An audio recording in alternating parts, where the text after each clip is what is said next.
Sabrina 90s comic, issue 21. The story starts out with Sabrina being ridiculously idealistic of Amy, asking her if she minds if she sits at the lunch table. So Amy asks sarcastically if her friends heard something, and they ignore her. To be fair, a part of her might subconsciously remember Sabrina abusing her magic against her, so that might justify her not wanting to deal with her even after Brad left her. But it made more sense when she hated her when she was with Brad, because she was scared of her taking her boyfriend away from her. There's no indication that she ever knows that Sabrina is the one responsible for the magical things happening to her. She just thinks they're weird, supernatural events. There's no justification. Sabrina thinks that if it's insects they want, it's insects they get. So she proves my point, zapping up a swarm of bees that run after them. Gina tells Sabrina not to pay attention to those snobs, and Sabrina asks why they don't give her a chance.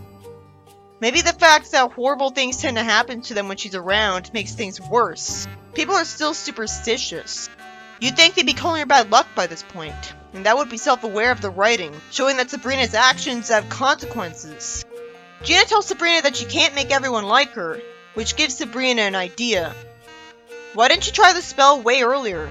She politely says good morning to Morton, who's clearly had a bad day, but takes it out on someone he's normally nice to. So that's out of character at this point, making it forced that he tells her to quit cutting through the corn of his yard. Only an asshole would complain about that. Sabrina slams the door, thinking, that does it, because there's another person who can't stand her. This helps give some extra justification to her using the spell. Because her life isn't fair, she's not being hated for good reasons. Sabrina uses a spell whose wording makes it clear that everyone on Earth would want to be her outright friend. And it should be immediately obvious to her that that's too extreme, and she'd just feel uncomfortable and overwhelmed, as nobody would leave her alone. Doesn't she realize that every beloved celebrity has to deal with that and hates it? That's why paparazzi exists. But I guess this is justified because she's a ditz who isn't cautious enough to think things through before resorting to magic. And she's a social person, so she wouldn't be like me and immediately realize this would be a terrible idea. Not everyone is someone she'd want to be her friend. What about criminals? She's not exactly judgmental, so I guess she wouldn't mind because it benefits her. And if it benefits a person, they might think it's worth it if they're optimistic enough. But why can't she just point at someone and make them nice to her, one by one, so she'd have complete control over who it's used on? That would be the least likely to backfire, and it could snowball out of control because she would keep doing it to people, which would be more natural. Fairly Odd Parents did a similar kind of story where Timmy wished he was the most wanted person on Earth, but he's 10 years old, so it made a bit more sense that he didn't realize it would go wrong. Sabrina's called Zelda's favorite niece, and Hilda says it's so good to see her. Zelda says that she was gonna make liver and onions, but just realized that of course she doesn't like that, so she decides to make her favorite. Chicken parmesan with 7-layer chocolate cake for dessert. This is sweet, but it's also sad because they wouldn't have been as considerate without being brainwashed into it, even though they're her aunts. There isn't even any magical consequence to this spell right now by order of the Witches' Council, like Sabrina being turned into a monster at some point, which you'd think would be a thing, or else every witch would brainwash people into being that nice to them. Why does an enchanter do this spell? Hilda gives Salem the liver and onions, so he gets suspicious. Then he points out a plot hole. Why is he not falling over Sabrina then? It's weird that she just casually told him what kind of brainwashing spell she did with a smile. She's such an anti-hero. Sabrina explains that the reason Salem's not affected is because right now he's not a person. Salem lampshades that at times like this, he's glad to hear that. You'd think that the spell would make no difference for people who already like Sabrina. She wouldn't imagine them being affected by it. She wanted people who weren't being nice to her to give her a chance. But I guess that wasn't the case. Salem's a cat, but he's still clearly a person. So that's bullshit. It'd only not be bullshit if Sabrina didn't know Salem was a person who could talk, and so her magic would skip over him from ignorance. Would the plot even change if Salem was fawning over her too? I would prefer that. We'd see what it was like. It's so obvious that the plot will make the spell backfire to try to justify the status quo not being changed forever, and making the audience jealous of and annoyed with Sabrina. The doorbell rings, So Salem says that Morton must be here to complain about something, somehow not realizing that of course he'd be affected by the spell too. So he apologizes to Sabrina satisfyingly for his outburst, and tells her, "Feel free to walk through my yard whenever you want." This would be even more heartwarming if he did this of his own free will. Sabrina thanks him and says that she likes this. I ought to make a list of everything I liked about this comic too, because there's a lot of times characters are considerate and polite. Salem says that she'll see because it's only just begun, being smarter than her. Breezy would probably be happy with a spell like this, as in reboot Breezy, not actual Breezy. Gina says, "Have I told you how lucky I am to have you as a friend?" Sabrina says, "No, so don't let me stop you, Gina." Amy shows up and says, "I just wanted to say that's a great outfit you're wearing, right girls?" And her friend says, "Yeah, it's the coolest." And she politely asks if Sabrina is busy first before asking her to join them for lunch. I can't help but find that's a heartwarming story. It's also sad because they have to be brainwashed into being considerate and showing common decency. Wouldn't it be nice if Gina made a habit of saying this anyways? A random guy asks Sabrina to let him carry her books, and Harvey says that he wants to do it. You'd think Sabrina would be bothered by the fact that all of this is fake, but out of nowhere, Sabrina says that the random guy can do it because he asked first, even though she should be more loyal to her boyfriend over him. But she's also flirted with and tried to date guys other than him, so this is normal for her. She at least tells him that he can carry them from homeroom to first period. Why doesn't she have a backpack? Why don't these other students have backpacks? Backpacks are a common thing in high school, although they do hurt your back. Sabrina is then overwhelmed by other guys. We see a teacher politely ask Sabrina if it's okay if she assigns homework, and Sabrina's surprisingly nice as she says, "As long as you keep it light, Miss Dewey." I love that she has the same name as Dewey from Malcolm in the Middle. Then later, a teacher tells the principal that Sabrina doesn't want them doing dissections in biology lab anymore, naturally because she'd be grossed out, even though high schools use fake frogs. Another teacher says happily that Sabrina also wants to ban dressing out for gym class. So, the guys overwhelming her didn't change her mind? The principal happily says that she's gonna get what she wants. I'm fine with this right now because I like Sabrina as a character. Even her anti-hero moments just make her more fascinating to me. It'd be annoying if it was a character that was awful instead of deserving to get a break for once. But Sabrina gets humiliated a lot, so she deserves a vacation for the day. Sabrina says goodbye to all of the students and thanks them for walking her home, as I wonder why on earth she didn't take the bus. Who would walk home? I guess her home is that close to the school and she likes exercise, and she doesn't want to be in a noisy bus. Salem greets her with annoyance, and Sabrina asks if he's jealous. In the comedy page, Zelda asks Sabrina why she's crying on the sofa, and she's upset because Harvey and her had an argument, so he's not taking her to the school dance tonight. What a jerk. People have arguments all the time. It'd feel like satisfying karma if he was punishing her for the times she cheated on him or tried to cheat on him, but instead just an out-of-character moment for a guy defined by being nice. Zelda says that she shouldn't miss the dance, and she knows just the guy to take her. I expected a punchline, but instead she got to go with Prince Charming brought to life, which was heartwarming, having her be a good aunt. Then Hilda shows a picture of Sabrina with a sign saying she's the greatest, and Zelda holds a sign complimenting her as well as some balloons, and Zelda plans to throw a party tonight for Sabrina, and the whole town will attend. So Sabrina finally says that this is getting out of control, probably finding it creepy because it's obsessive when she's not that great. And other people would obviously deserve it more, like a charity worker, and wish she explained that. Surprisingly, she doesn't immediately tone down the spell at this point. That's the thing, she doesn't even have to undo it, obviously. Just make people merely polite to her. The mayor shakes her hand the next night, and declares tomorrow Sabrina's Spellman Day, and then he gives her his job. And if he really respected and liked her, he'd listen to her when she says that she doesn't know anything about politics, instead of saying, "Who cares?" and dismissing her wishes outright. Wouldn't this be solved by her just saying no? He says that they'll do whatever she wants, and even rename the town to Sabrinaville. Maybe the reason that the Witches' Council hasn't stepped in to stop the spell a while ago is because, well, one, his agents might be busy with other witches, but two, they have faith in Sabrina to get tired of this because most witches probably would. It would require a legitimately huge ego to be happy with this. Or at least someone who desperately craves affection to the point where they don't even care if it's fake, like Jack Spicer. Boomsonic liked the idea of Amy naming her village after him.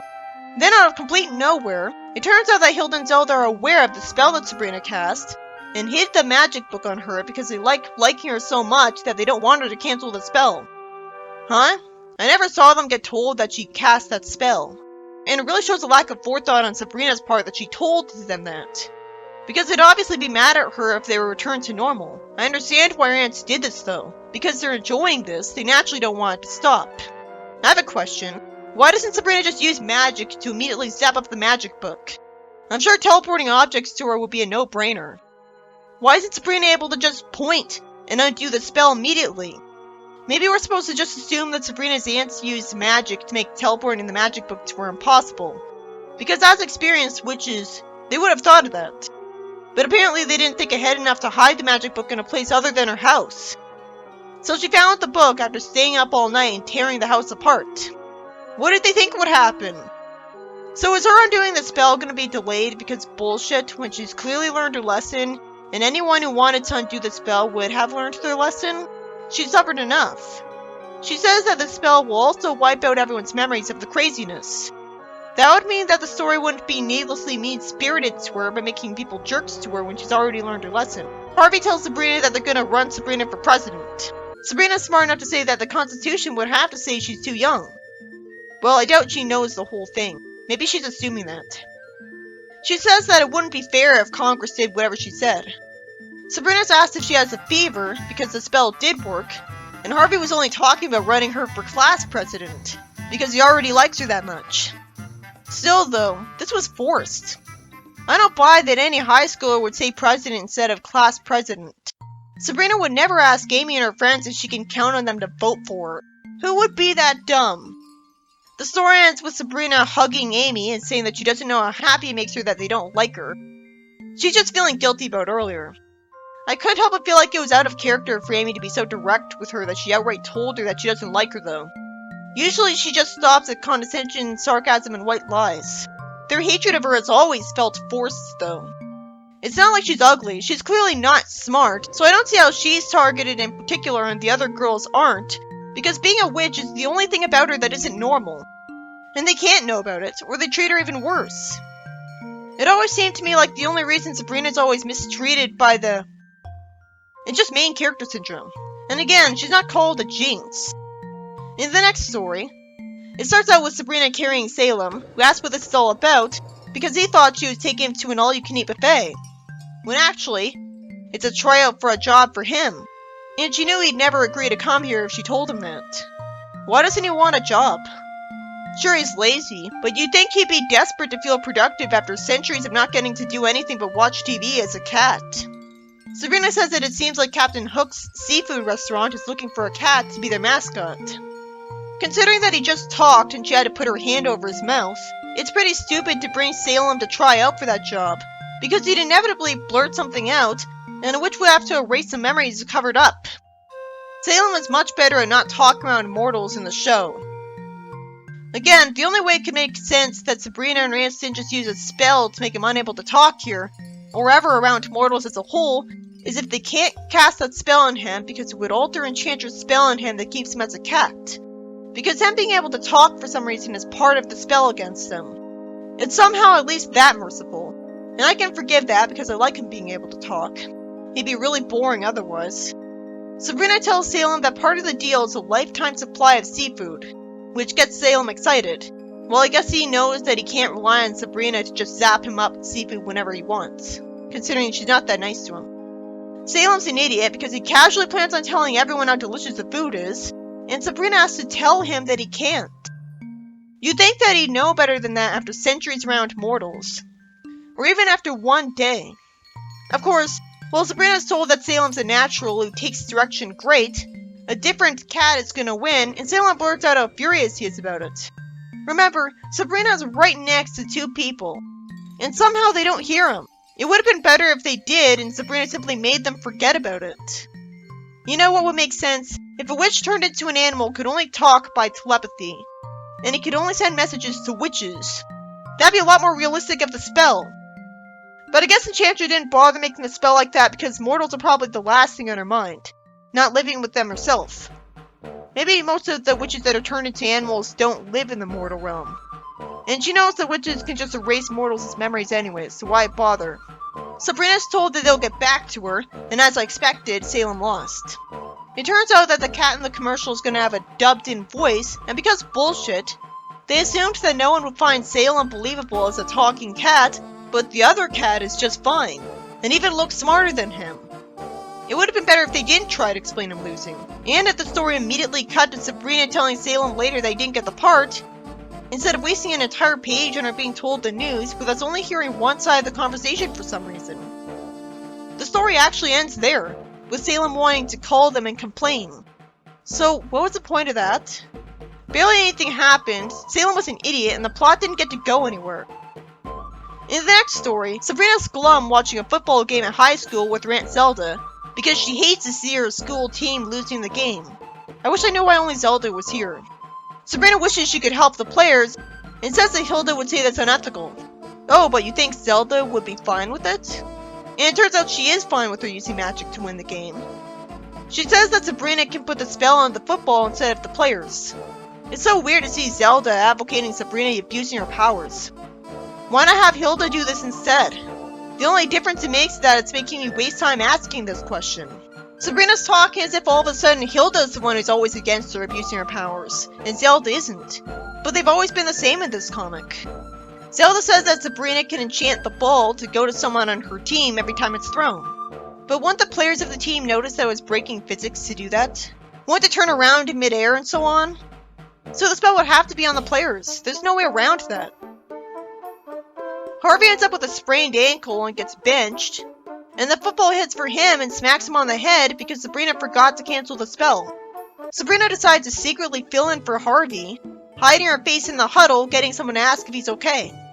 And somehow people just leave it at that, when they should know Sabrina doesn't have Harvey's voice. Maybe she used magic off screen to sound like Harvey, or force them to stop questioning this. The announcer points out that Sabrina is using ballet moves to avoid the Belmont players. Shouldn't it have been immediately obvious to her that it would humiliate Harvey and she shouldn't bother? She scores a touchdown, and Harvey gets lifted and congratulated, and he says that he guesses he is the hero, when he doesn't even remember making that last touchdown. Maybe he thinks that because he got hit in the head, he did make it, and just doesn't remember. The first story is by Bill Gallagher, and it's about Sabrina using a spell to make everyone like her, but she's somehow stupid enough to use the one spell that makes everyone want to be her outright friend. So of course it goes too far and she gets creeped out, and even given the mayor's job. Since Sabrina looked worried when all those guys asked to carry her books, you'd expect her to undo the spell right there, logically.